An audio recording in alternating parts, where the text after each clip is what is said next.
Hello, welcome everyone to this webinar on accelerating a Europe-wide market for CO2. We'll just give it a couple of minutes to let a few others join, and then we'll make a start.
Okay, I think we'll make a start. So welcome again to this webinar on accelerating a Europe-wide market for CO2. This webinar is part of the UK Net Zero Week 2024, which is the official awareness week for matters related to net zero. You can learn more about the week and still get tickets for other webinars in this series at www.netzeroweek.com. This is a live webinar. We're going to record it, and the slides will be shared with attendees after the session. We've got a number of speakers to take you through the topic, and then we will have a discussion around the subject. You are very welcome to ask questions. We will take questions at the end of the session once the speakers have presented their material. Please type your questions in the question functionality as within Zoom, and we will pick those questions up and place them to the speakers.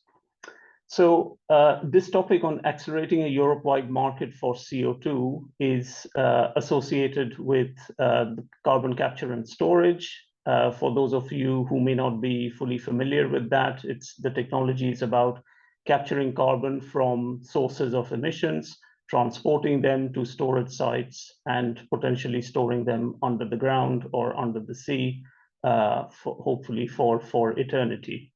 As it happens, sources of emissions and the storage sites are not located next to each other. Very rarely is that the case.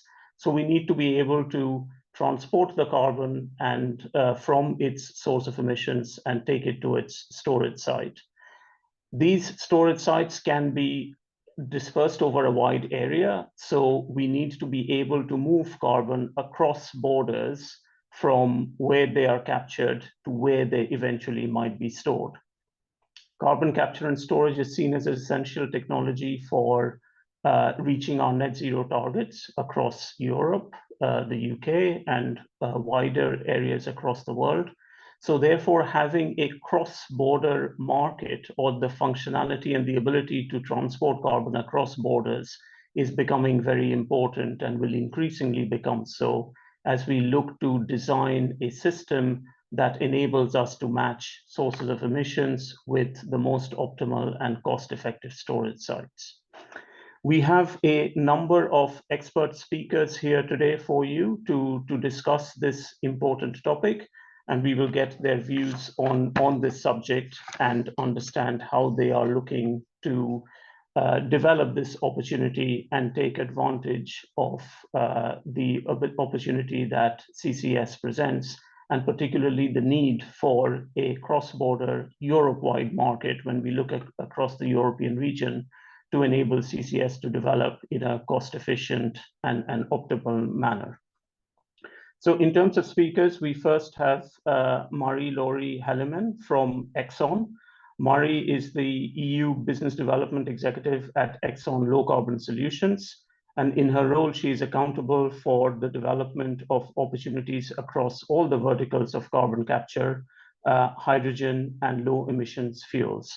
So I'll hand over to Marie to give us some initial thoughts in the opportunities that Exxon sees in this area, and then we'll bring the other speakers in. Over to you, Marie.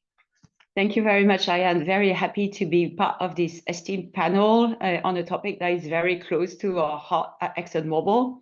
So I'll start a bit with the generic. Indeed, we have a really strong commitment to the energy transition and to reducing CO2 emissions. So starting from our own as a manufacturer, but also proposing solutions for the hard to decarbonize sectors. So to that effect, we created the Low Carbon Solutions Organization 3 years ago. So it started from something really, really small to now growing to propose those solutions. So we have committed the financial means and the resources. So we have committed 20 billion of investments between years 22 and 27 in the key areas that we focus on.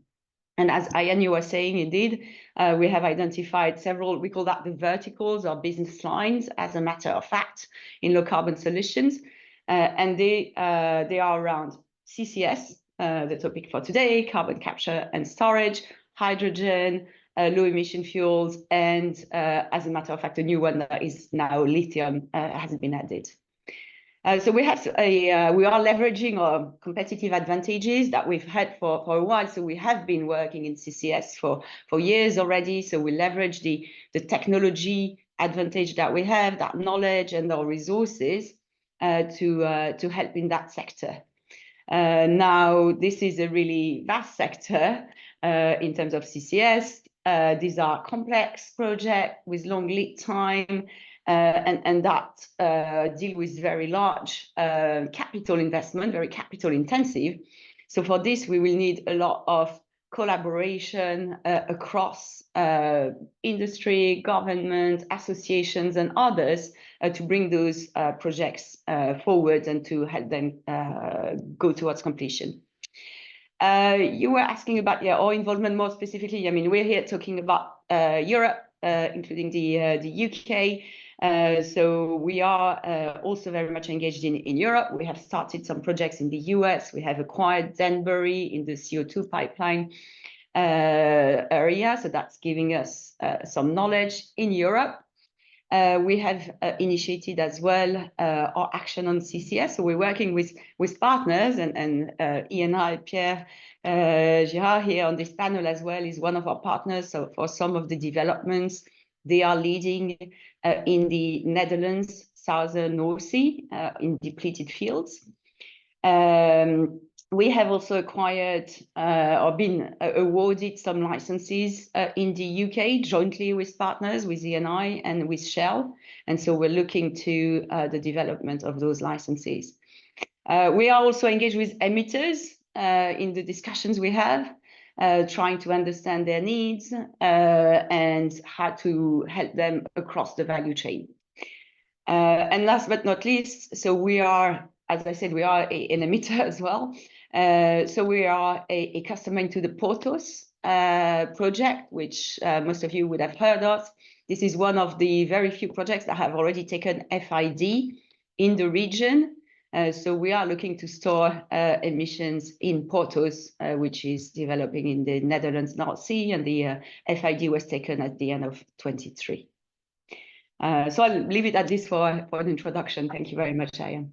That's great. Thank you, Marie. Yeah, indeed, you pick up the point about complex projects and the need for partnerships. So this is not an issue that any one organization, no matter how large, will be able to solve on their own. So we clearly need that environment to develop. We'll now hear from Pierre Girard, who is Director of New Energy at E&I, previously Neptune. Pierre has large and extensive experience in the field of CCS and has been involved in developing opportunities very aptly on this topic, in multiple jurisdictions in the UK, Norway, and the Netherlands. Pierre is also on the board of the CCSA, so the organization which champions CCS right across the region. And under his leadership, the organization has built a very enviable portfolio of opportunities for decarbonization and for prospective customers. So Pierre, tell us about your interest in this topic and your organization's activities across CCS and across the whole region of Europe, spanning multiple jurisdictions and boundaries. Yeah, thanks very much, Ian, for the introduction, and thank you for the CCSA as well for the invitation in this panel. It's a pleasure to be part of this discussion.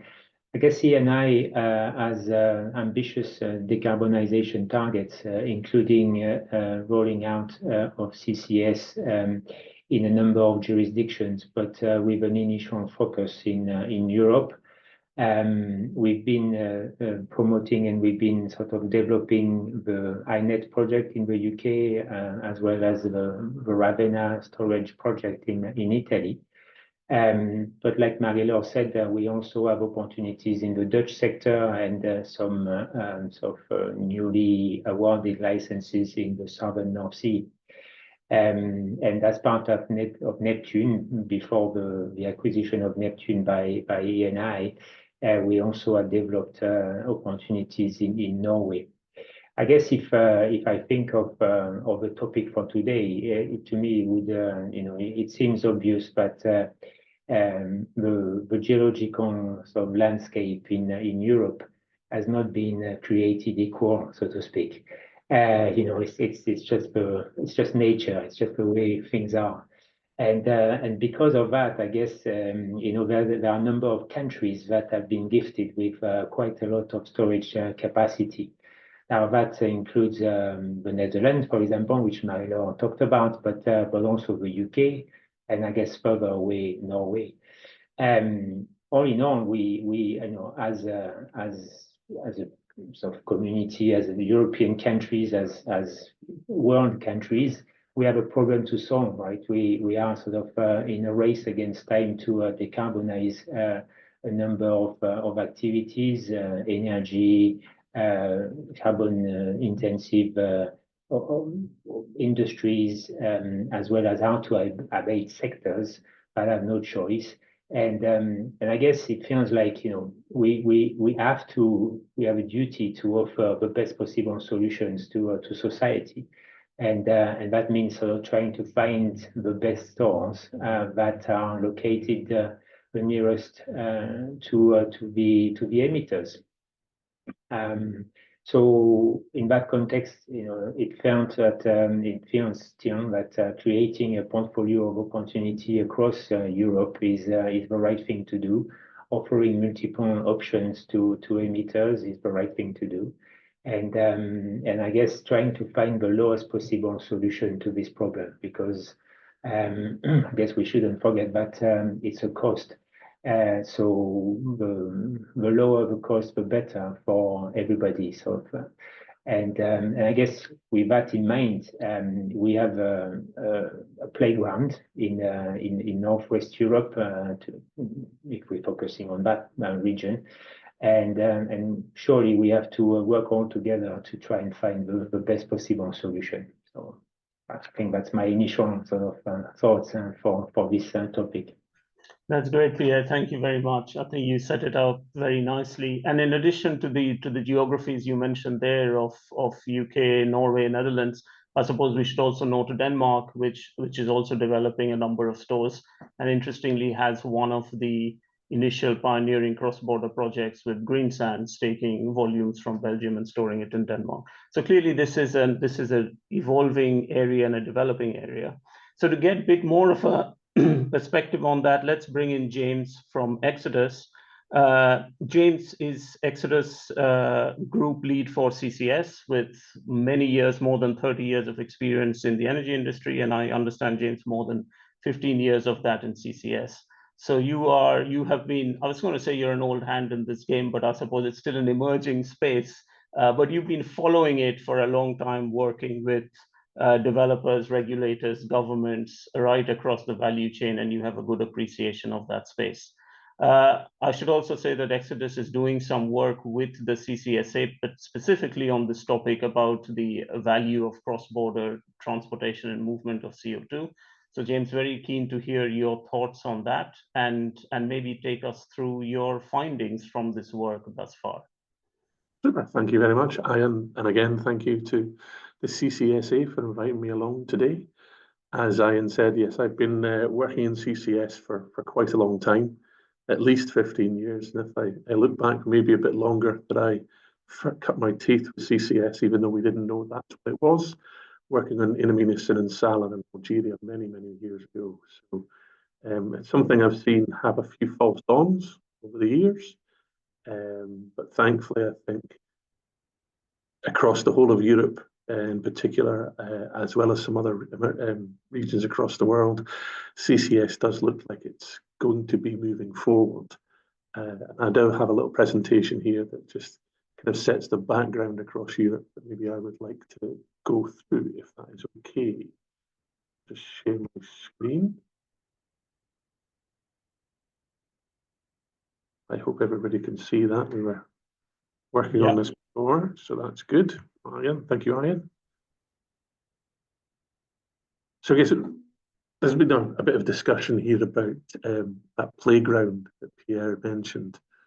Europe actually is quite fortunate that we have a lot of geological storage potential for CO2 quite close to emitters. It's almost unique in the world that we have the basin of the North Sea, and something like 3/4 of the emissions across the whole of Europe are within 500 kilometres of that basin.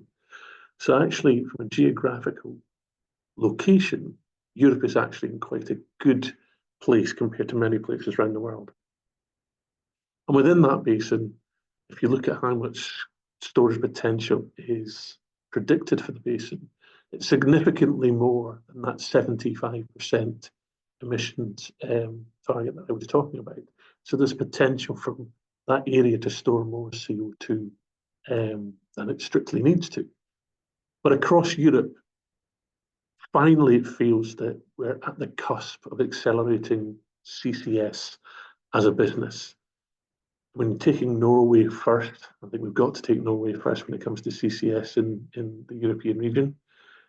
They've been injecting CO2 into the North Sea for decades now through their Sleipner and Snøhvit projects, which were single source, single store type projects. But they kind of advanced CCS in the beginning in Europe. Unfortunately, from then, we've not seen another CCS project really get to commercial final scale in that intervening period. But both Norway and a few other regions within Europe are accelerating.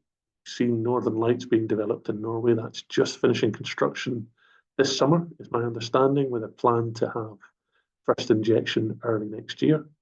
And that's taking emissions from one anchor project being a cement factory, but also planning to take emissions from across Europe.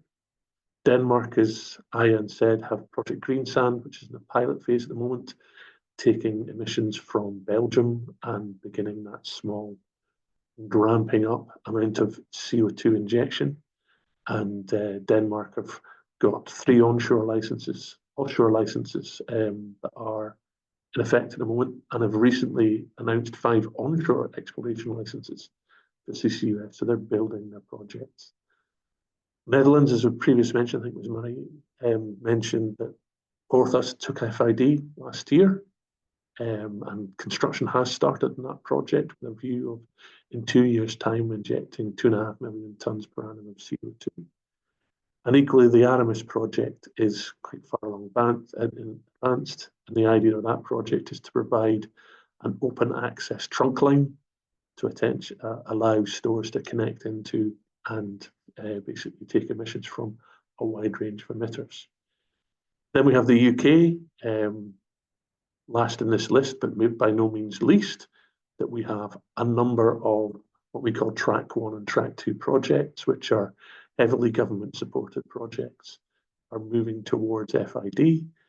But we also have 27 current CCUS licenses, which is by far and away the most licenses in Europe. So we really are pushing forward with a CCS vision published by the previous government towards the tail end of last year, beginning of this year. And a view of that is how we move forward as an industry. And then finally, the EU has announced 14 CCUS projects of common interest. And a lot of these are associated with cross-border transport. What we in Exodus have been doing is we've been trying to look into which projects could potentially give the best value for money for CCS. As Pierre mentioned, there's no real intrinsic value in CO2 when it comes to CCS. You could almost term it as a waste product.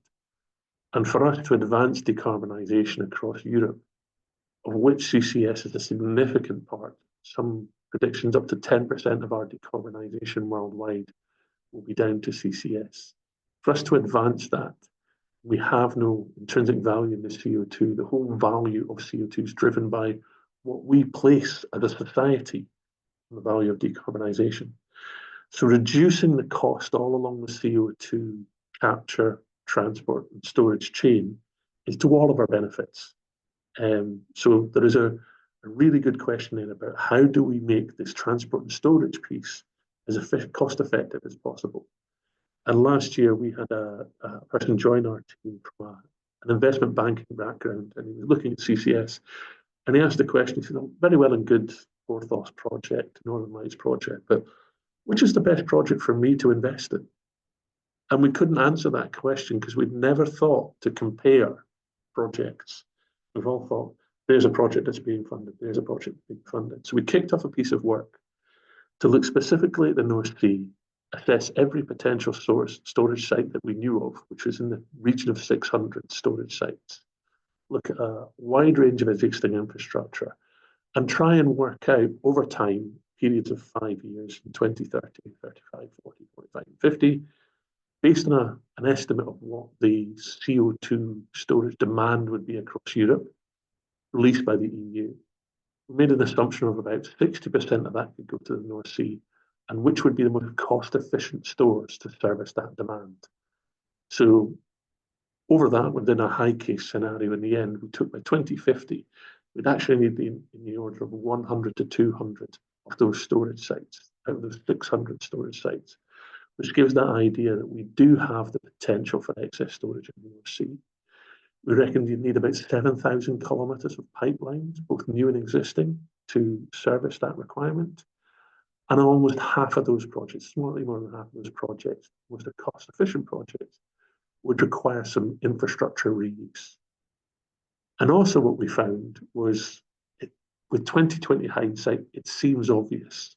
But we found the southern North Sea sector within the North Sea, it actually takes up something like 75% of the most cost-efficient stores.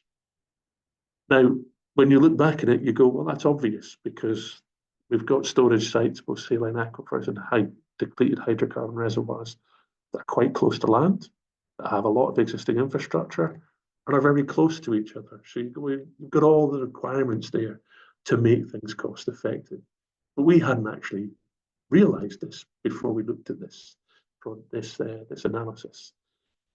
But what we found with that, obviously, is that if you look across Europe, for Europe to reduce decarbonisation costs, it's really important for all emitters to access the stores that are cheapest for them. So we identified cross-border CO2 transport being absolutely essential to lowering the decarbonisation costs for everybody. This isn't a UK versus Europe thing, it's a win-win for everybody. That the UK, for example, could get income from Europe to help decarbonise the UK, but equally, Europe could be accessing much cheaper stores than would be able to do otherwise. So we do see that CO2 transport. That was one of the big conclusions that came out from our work. And we did a little bit more work to try and back that up, just looking at Germany in particular. And through various assumptions, depending how big that market could be, we saw potential savings between 400 million and billion euros saving across the CO2 transport chain for Germany by enabling CO2 transport. So that gave us the extra impetus to talk wider about this, which is where we've come together with the CCSA and a number of people on this call who are sponsoring the work through the CCSA to build on that work that we've done previously and look across emitters across the whole of Europe and basically go from where the emitter's shore is rather than the onshore CO2 thing, which has been heavily studied by the European Union already, and look at from the nearest shore to emitters. Where would be the cheapest place for each emitter to store? And how much could you really save by enabling the cross-border transport rather than keeping transport within each country? So that work is ongoing. As I said, the main goal of this is to really understand the economic benefits of enabling a CO2 Europe-wide market and free transport to happen. And that, in the end, is, I guess, to help the conversation across Europe, UK, Norway, and North Africa to try and work out what's blocking this from happening, to work out how to give a reason for taking down those barriers and basically reducing the cost of decarbonisation across Europe to the benefit of us all. We're expecting this report to come out kind of autumn time. As I said, we're working on it actively at the moment. And yeah, I think we're making good progress, but it's something that maybe in autumn we can give a little bit more detail about the results of the analysis. Thank you, James. That's really what I suspect is quite a quick run through what sounds like quite a detailed topic and involves quite a lot of work in assessing that whole landscape and looking at all those potential storage sites and their associated emissions, where they could come from, or at least where the natural gathering places for emissions, particularly for offshore storage, might be, and then understanding how a network might develop. Maybe, James, before I open it up to the other panelists, perhaps given your long history of working in the energy industry and also looking at CCS, this seems to have the reminiscing of the oil and gas sector kind of developing in its early days, where slowly networks develop and you have the connections building in. Do you kind of see some sort of analogy to that, or how do you see the landscape developing to get the prize that you seem to be posting out there for others to target? I think you're right, Ian, in that if I draw a comparison between the oil and gas industry historically and the offshore wind industry in the UK in particular, when the oil and gas industry was developed, generally what happened was there would be an anchor project that would connect to shore. And then from then, there would be a number of satellite projects that would tend to reuse that access to shore, allowing that build up. Now, there was some replication, but there wasn't a huge amount of replication. And whilst we in the oil and gas industry frequently talk about collaboration, but never really achieve it, there was an amount of collaboration in the oil and gas industry in those days. But if you draw a parallel to the offshore wind industry in the UK, every offshore wind farm has to have its own cable connection to shore. There's no sharing, there's no collaboration, which is increasing the cost of renewable energy offshore. It was in the benefit of the oil and gas industry to share infrastructure to shore because it increased their profits. What we've got as an industry, both a decarbonisation and a CCS industry, because let's face it, CCS in the end is about decarbonisation. We've got an industry that we need to drive down costs, and not pursuing the minimum cost solution for storage is going to basically hit every consumer. Because if we're going to go to net zero, that is, in the end, it's going to hit our pockets, that our products will be more expensive to buy, our energy will be more expensive to buy. It's not a palatable message, but it's a message that's true. And if we want to make sure that we minimize the impact on the people on the ground, whether that be through tax or whether that through the cost of products, pursuing the most sensible, cheapest way of storing surely is the best option. But the problem with that is it evolves over time, like the oil and gas industry evolved over time, that what might be the best answer today is not necessarily the best answer in 5 years' time, 10 years' time, or 15 years' time. which is why we're doing this through time, so that maybe we can understand where the best place to invest for that infrastructure that you mentioned, Ian, to give us the best overall decarbonisation savings, rather than going, we've got project one here, let's invest a whole heap of money in project one, even though project one's maybe not the best project for the region. It might be really good for a certain level of decarbonisation. But I firmly believe that we're in this place that we all have a big challenge ahead of us across every shade colour within the decarbonisation spectrum.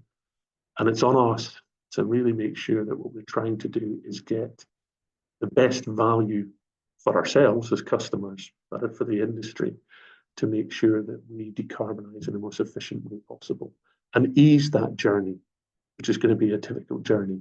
But there are definitely parallels that we can see, and the lessons that we can learn from those industries about not being self-interested, having an eye into the wider picture and a wider understanding. Because if we invest in the wrong infrastructure now, or we don't enable cooperation across the CCS industry, we will increase costs and we will not get the most efficient outcome. So to me, this is something that's essential to our industry. And when you look at the numbers, it backs up that common sense gut feeling.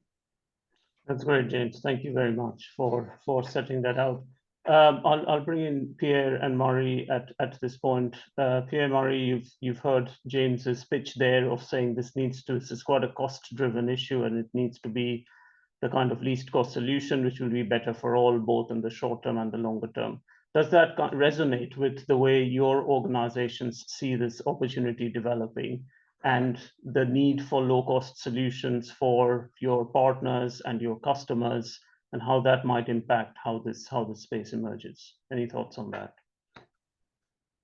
I can get started. So as I am building up on what I was saying earlier, in this CCS, I think is now recognized as a solution in the set of solution in terms of energy transition and climate change. So that's really one we want to implement, to use, to reduce emissions. Now, this is a capital-intensive solution and complex and long lead time.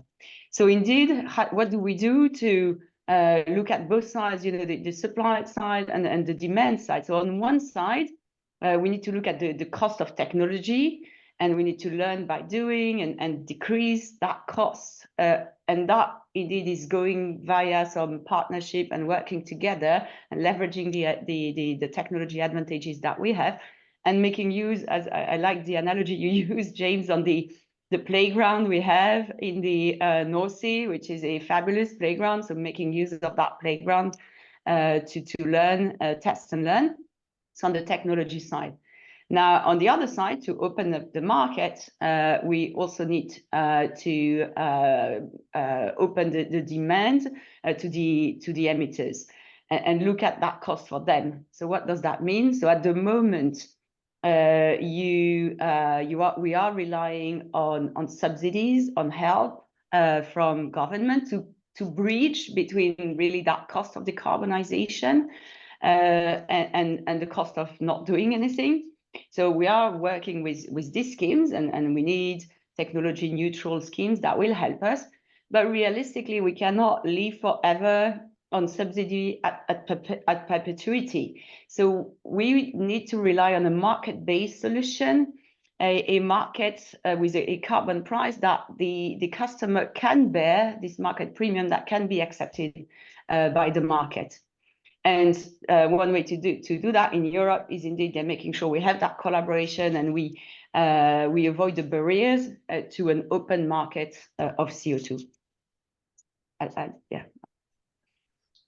Yeah, no, thanks, Milo. I guess maybe I can build a bit on that. I mean, I suppose one key ingredient of creating a European-wide market is definitely suitable infrastructure. Cross-border infrastructure and infrastructure that can be accessible to all the potential users or emitters who want to access stores and hopefully have a choice of many stores at the end of this infrastructure. I mean, I guess we mentioned earlier that Eni and ExxonMobil are part of the Anthem CCS project, which is essentially planning to use the Aramis trunk line. So that's one example of infrastructure that is open access. And one key element with infrastructure, which has been already touched on, is you can't usually afford to be on more than one, right? So you essentially, once you've got your first one in the ground, it's a lot more difficult to justify a second one. Hence the importance of the comment made by James earlier, that you have to be very careful as to what is the first step you take, and then also you have to be very careful that these infrastructure are open access to minimize the cost to everyone. So I guess thinking again at the slides from James, to me it just shows that there is a huge opportunity in front of us in terms of helping the different jurisdictions by building this sort of choice in terms of storage, and by building the relevant and suitable infrastructure. And infrastructure is obviously, we can think of pipelines, but it's not only pipelines. It's also sort of, it has to be multimodal, and it has to suit the needs of some remote emitters. So you might think of a chain that includes trucking or trains, and then maybe shipping, and maybe the final part of the journey is with pipeline, for example. But I think the interconnectivity of these different elements is critical, which I guess you can link to some standardization in terms of purity. You can link in terms of regulations. Unfortunately, I guess we all need a bit of regulation, but regulations in terms of accessibility, in terms of helping and or maybe facilitating work between countries to create this infrastructure, let alone between countries to access stores. So I think there's great opportunities. There's a big prize out there. There's a big sort of downside if we are not really acting fast. So I think we should really focus on finding the best solution for society as a whole, and also trying to get it done quickly, because there's no time to waste. I mean, we have to be prudent, but at the same time, there is an urgency, and we shouldn't really forget that.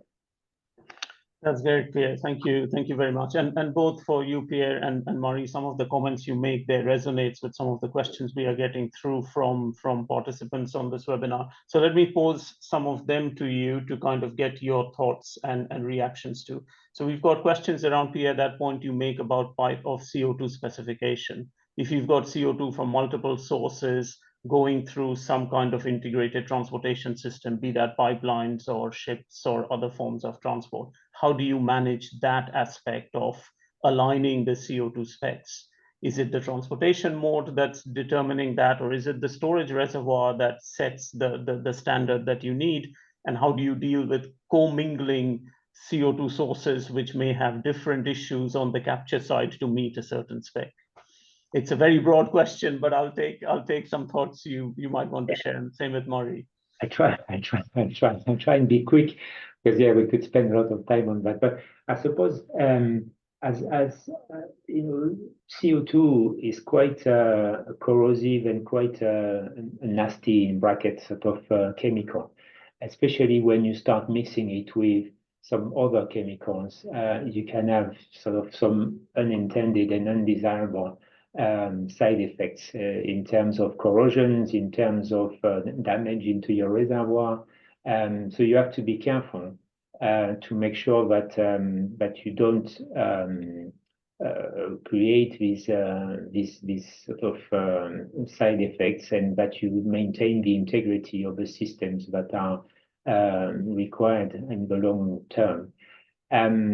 I guess it means that often you resort to the lowest denominator, so to speak, and which means I mean, the downside of the negative side is that it creates additional cost potentially for the emitter in terms of capture technology, etc.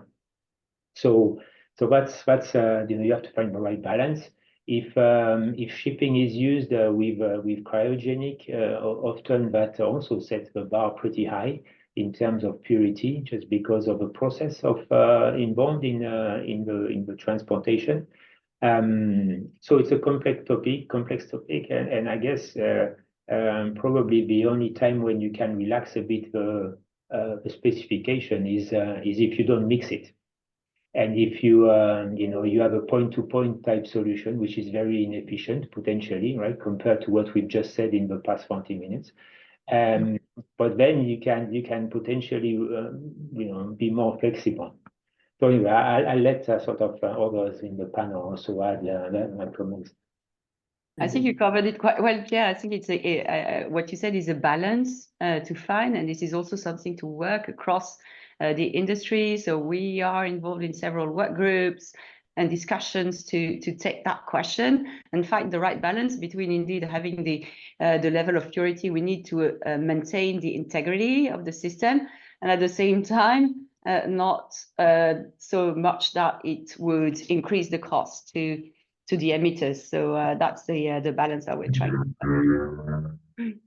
I'd agree with that. There is a balance of cost. You're either putting cost on all the emitters to have a more flexible system, or you're trying taking costs from the emitters to have more flexible system by over designing, in essence, higher pressures, better materials, etc. Or you're moving the costs back onto the emitters by having a less flexible system. But in the end, if we're going to have a commercial system, we will have to mix. So we have to recognize that some of the compositions and the specs that have come out for projects so far are very tight, as Pierre mentioned, and that's a one-to-one thing. You can't afford to do that if you're looking wider. But it doesn't take a lot. I mean, taking shipping into particular, it doesn't take a lot to over-design that. It's actually at a relatively small cost to make it flexible enough to take a wide array of emitter types, rather than relaxing the specs for all emitters, because different emitters have different trace elements that will be within their captured CO2. It's generally those trace elements that cause the problem, and they are different and they come in at different levels. The one that's common across all of them is water.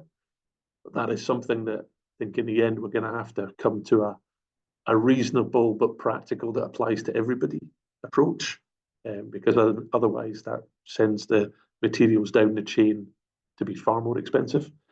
But the other side of it is generally design pressure and pore space. So from that perspective, we have to design to be flexible, but we have to be sensible and strike that balance between the cost that's put on the emitters and the cost of extra design in the transport and storage system. Indeed, I think that's very interesting in this discussion to kind of bind all those elements together, because often specification is clearly a topic on its own that merits multiple webinars probably on just that topic, but it has touch points across a number of issues, right from design to operational constraints and all the rest of it. I want to pick up on another theme which I think comes across quite strongly in your discussions, is this point about cost and trying to minimize the cost. I think, James, you mentioned it, and I think Pierre mentioned it, that CO2 inherently is not seen as something with value, and therefore you want to minimize the cost of the system as much as you can. I suppose the cost we are ascribing to it is the cost of carbon, which a lot of jurisdictions are now putting in. So there's questions around, can you share anything on maybe what is a required threshold or levels of cost of carbon that is required for these kinds of cross-border projects to happen and to be viable? I guess I'll take a first punt on that, on the transport and James. storage. Great. If you look at the EU ETS and the UK ETS at the moment, they're sitting well below £100 per tonne. What I can say with certainty is the cost of CCS is well above £100 a tonne. At the moment, the EU ETS and the UK ETS would barely pay for the transport and storage part, let alone the capture. So we as a society are valuing CO2 less than we need to enable decarbonisation. And that's not just CCS. We're seeing that with offshore wind, where people are handing back licenses because the contract for difference is too low. So across all of our decarbonisation pathways, that significantly more than £100 a tonne is a value that reads across the whole piece. You can get up to £300 a tonne for CCUS, depending on the type of emitter and the distance they've got to go to the store. So it's not there as an answer, but I think the answer is significantly more than we value it. If you take the UK government, what they've done is they've done an assessment of some people call it the societal cost of carbon. At a mid-range, that's mid £200s per tonne by 2035, 2040. So that gives us an idea of what CO2 costs us as a society and what we should be paying to decarbonise. Yeah, indeed. I think, James, you set a nice kind of threshold there to start with.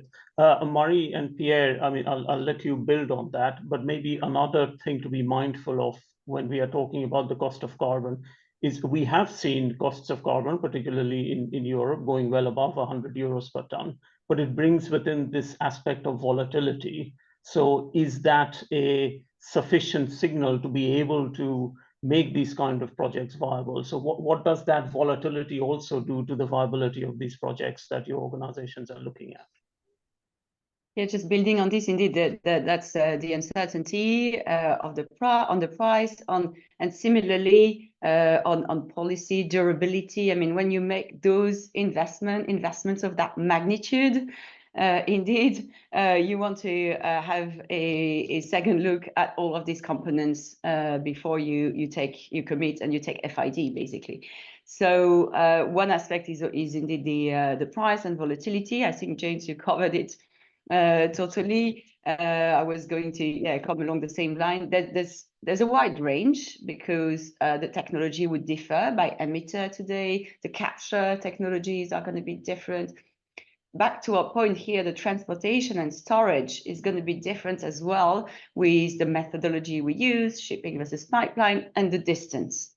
And then the storage based on the geology and the development costs. So there's a wide range, but for sure, this is a high cost. As I mentioned earlier today, it's well above the price of ETS. So today you need this bridging mechanism to help the emitters make the decision. So there are some good schemes depending on the countries. In the Netherlands, for instance, there's the SDE++ scheme that has been really helpful for some of the emitters. One we are awaiting is in Germany, obviously a large emitter country where the contract for difference has started. It hasn't included CCS yet, but it should. The legislation is moving as well in Germany. So we need those different aspects like the legislation, the regulation moving, and a stable price of carbon to help the decisions moving forward and the investments moving forward. Thanks, Murray. Pierre, if I can bring you in on another aspect of this discussion, which I think we will be remiss not to talk about at all, is the challenges around building this cross-border network, if you like, of CO2. What are the regulatory and policy challenges that you currently see in this space? Maybe how do we overcome it? And do you see that policy shift occurring? Is this idea of this significant valuable prize percolating through to policymakers? Because we tend to see a lot of the discussion still around fixated within EU boundaries or national targets and national policies. How do we overcome that, and what challenges do you see currently?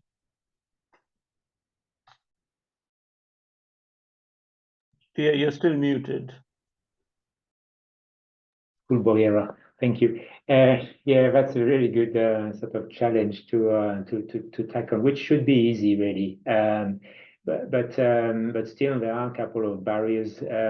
I suppose the common, or the ones that are sort of most talked about, is the London Protocol, and then the compatibility of the differences or the implications of the EU ETS, I would say, just to put it like that. London Protocol is very easy to solve, so let's put that aside. I mean, essentially, you've got a number of bilateral agreements, and that's very easy. On the ETS side, I think it should also be easy, but unfortunately, sort of right now, there's a big constraint in the EU ETS, which essentially pushes sort of EU emitters to focus on EU stores, which can be really damaging in terms of seeking that optimum cost for the food chain, and this definitely not the optimum. I don't think it should be too difficult to solve, but however, changing the ETS is a long and tenuous or arduous process, and to change, the documents and the regulations associated with the ETS. But I think there's a prize. I think there's more and more awareness that this is a barrier that should not be there, because the sort of the race against global warming is an issue that we need to all collaborate to solve. So it's just sort of or just in bracket a question of getting the regulators and so political bodies to really want to solve that issue and remove that barrier, and find ways around it. I think there is no sort of time to argue that against it. I think that's the obvious way forward. Is very much to facilitate this movement and try to aim for the lowest cost solution for society that we've been sort of talking so much about. I would say these are probably the main issues right now. Obviously, countries have been approaching sort of transportation and storage in a different way.